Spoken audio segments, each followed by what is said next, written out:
Guys, Chris here. This is part two of me filming this because I tried filming it like a couple minutes ago and there was just too much stuff going on. Like there were people starting their cars, even though I'm at the friggin' end of this parking lot here. Like I tried to like specifically park away from everyone, but I guess that didn't really work. But anyway, this is a long-awaited review. 10,000 gecs. Yeah, the album that came out almost 2 months ago.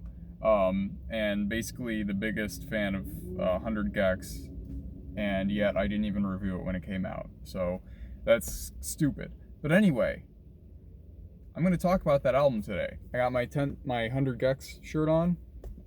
My hair's all messed up because I've been driving around with the windows down. I just went to the scrap metal place and I got a grand total of $7 for 100 pounds of metal.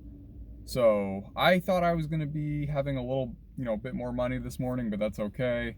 It's still a nice day. I just finished this semester of school, so I'm feeling pretty good, honestly. But anyway, 10,000 gecs. So I don't even know where to start with this album. This was probably the weirdest way that, probably not the weirdest, but one of the weirdest ways that any artist has released an album.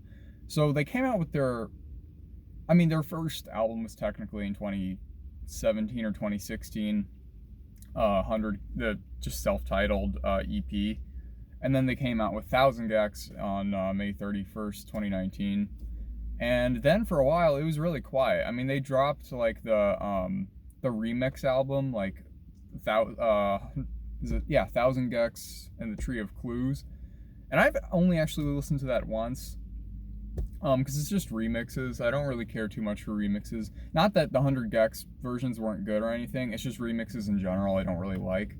I'm just gonna crack the window just a tiny bit, just because it's hot. It's really hot in this car.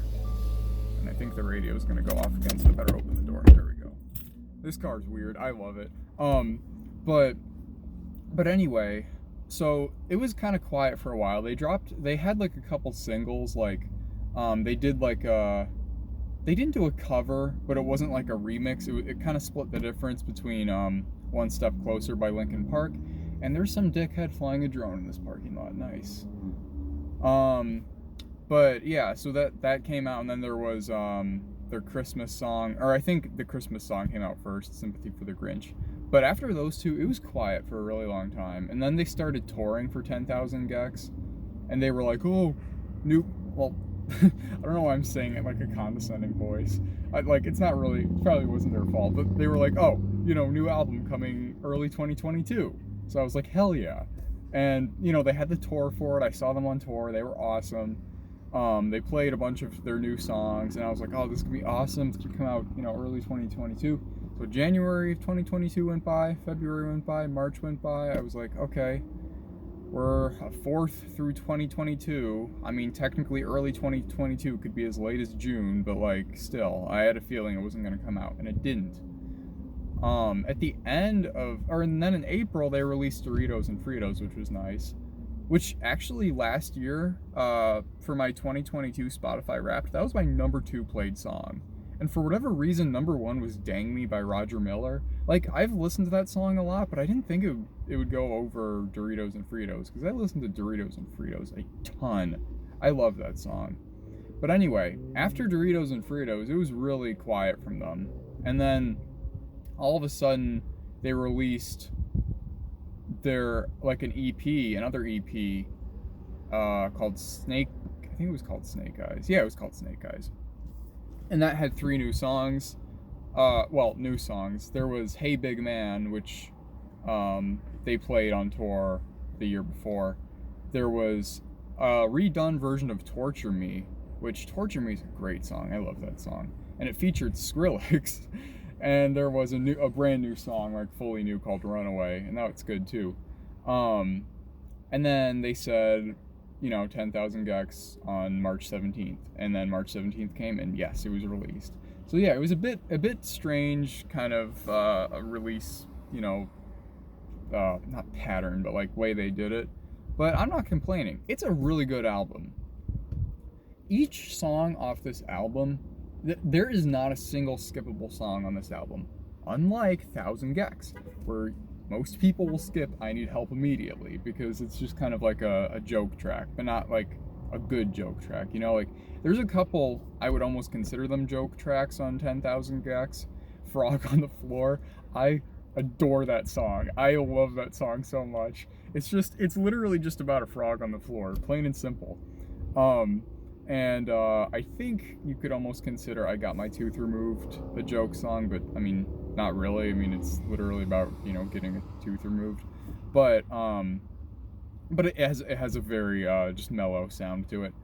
But really, really solid album. There was someone who said it was like, it just feels modern, and it does feel modern, but not in like a way that'll become dated, if that makes sense. Like, because ideally you want music to be like timeless, but I wouldn't call this like a timeless sounding album. It definitely feels like it was released in 2023, but it doesn't feel like it's gonna age bad. I don't really know if there's like a term for that, or if you guys know what I'm talking about. Okay, never mind. I thought I saw something weird. But it feels like it's gonna age pretty well. Like, almost like an album from like the 90s, like where you know like it's from the 90s, like, you know, like Dookie by Green. I'm not comparing it to Dookie by Green Day. But like kind of what'll happen with that. Like, you know, it's obviously 90s, but it's aged very well, if that makes any sense at all. But I really like this album. Fuck. Oh, it's a dickhead in his drone making that noise. What was I talking about? I was talking about how I like the album. Oh yeah, the tour for this album, the 10,000 gecs tour 2, which is literally what it was called, was awesome. Machine Girl opened for them for 100 gecs, and that was pretty cool. I mean, the guy was like, you know, literally going into the crowd and everything. It was pretty freaking cool. And the only unfortunate thing was it was literally like an hour between Machine Girl and 100 gecs, like, of people like setting things up, even though they shared a lot of the equipment, I think. But it was so funny because everyone was just going insane for like the sound guys. Like, whenever a sound guy came on, everyone would be like, yeah, let's go, like, you know, like as if he was like the main act or something. It was pretty funny. And they played longer this time. I think their first 10,000 gecs tour, they played for about a little under an hour, like maybe 50 minutes or so. This time, I think they played maybe for like an hour, maybe 20 minutes. Maybe somewhere between an hour and an hour 20 minutes. I wasn't really paying attention, to be honest.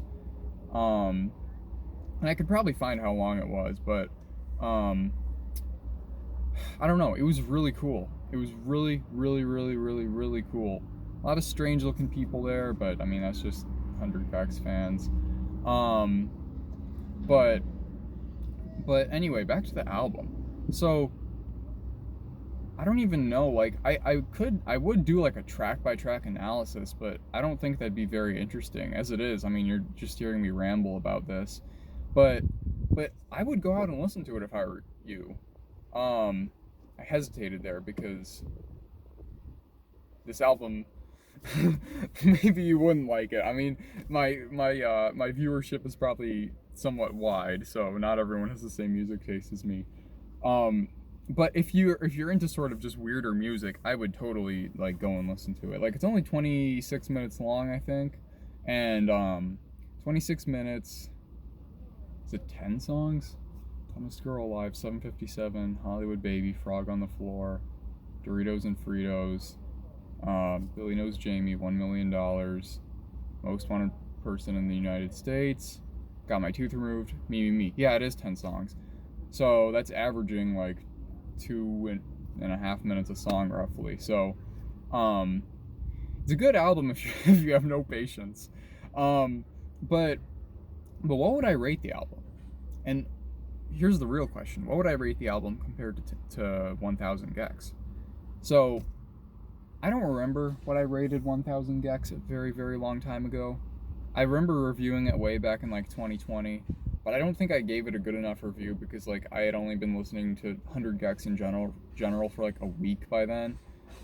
But as of right now, I would rate the first album, 1000 gecs, I would probably rate it I'd probably rate it like 8 and a third out of 10.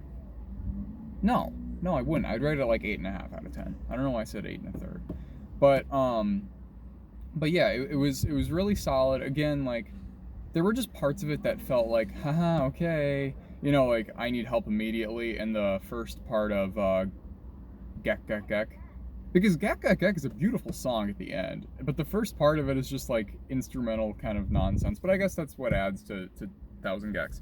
But anyway, 8.5 out of 10 for 1,000 gecs. For 10,000 gecs, I would give 10,000 gecs. What would I give 10,000 gecs? Is it clear to you guys that I really haven't thought about anything in this review before I started filming it? 10,000 gecs, I would give 8.75 out of 10. I'll tell you why. It just feels a bit more refined than 1,000 gecs. And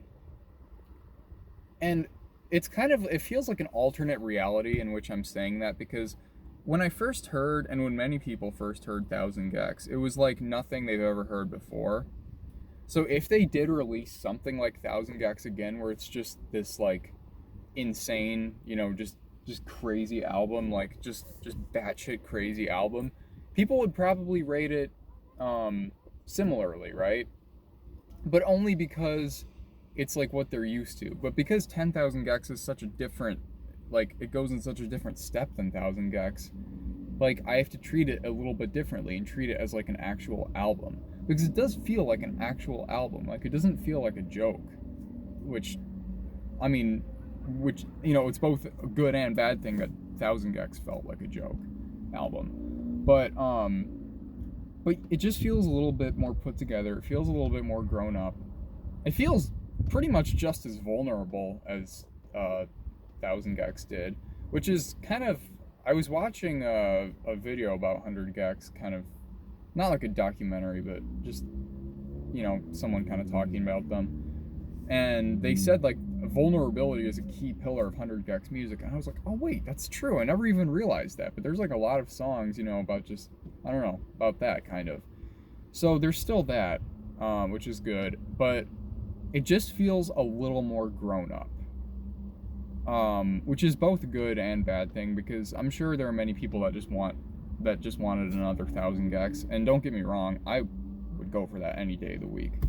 But I think I'd pick this, like, given the opportunity. Like if 100 gecs went up to me and they were like, hey Chris, do you want to hear 1,000 gecs part 2, or do you want to hear like a slightly more mature sound but still like really good and really experimental and just really different? I'd go with probably the second option, which is what 10,000 gecs is. So really good album. I'd say it's better in its own way than 1,000 gecs, but they're both very good albums. I don't really know how to explain it. It's just being a fan of this band is hard. It's like hard to flesh out like, what you like about them and like stuff like that. It's just, I don't know.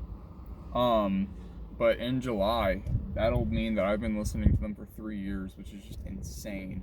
Like most bands, like I'll listen to like maybe for 2 years, like if I go through like a phase of them. Like with Bloodhound Gang, I listened to them for, actually it was more like a year and a half maybe at most. With Green Day, it was probably similar, like a year and a half, maybe 2 years. But this is like the longest running band that I've like been obsessed with. So, I mean, they're doing something right. I don't really know what it is, but they're doing something right. But I hope we get more music from them in the future. I hope it's like released like normally. Like I hope they actually like are able to release it like when they say they're gonna release it. Because again, I don't think it was their fault. I think kind of what the rumor was like their record label was waiting for like a single to like blow up on TikTok or something. Again, I don't know if that's true. That could just be complete bullshit, but I mean, I wouldn't doubt it from like a record label for them to do something like that. But maybe they were just like, maybe they were eventually like, all right, screw it, let's just release it. But yeah, I mean, I love the album. Oh, I should have brought it with me. I have the CD of it. I have the CD of it, and it's really cool. It's just got everything you'd want in a CD. It's got like weird like graphics and stuff. It's got like a big old like, you know, book with a bunch of pictures in it. It's awesome. I need to get the 1000 gecs CD too, but I think it's sold out. But anyway, this video, wow, has been going on for 15 minutes, but expect more reviews. Expect more reviews of my new watch too, which I will tell you about in that review, and kind of the conclusion I've come to with watches, so stay tuned. And I will see you guys in the next video.